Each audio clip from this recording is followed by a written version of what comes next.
आणि दुसरा अर्थ आहे गुरु म्हणजे मोठं. महादेवाचं जे लिंग आहे ते कसं आहे, गुरुलिंग. ते महान आहे, मोठं आहे, आणि ते जड नाही, ते चेतन आहे. जंगम म्हणजे चेतन आहे, चालतं बोलतंय.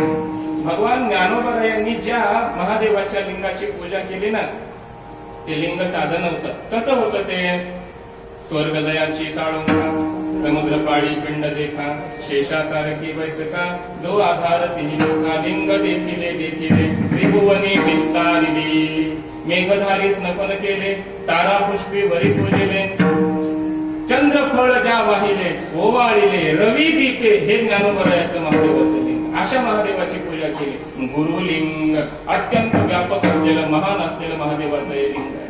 ते जंगमय चेतन आहे.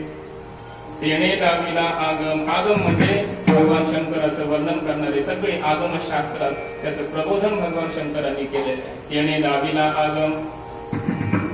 परिणाम काय झाला, आधी व्याधी झाली सम.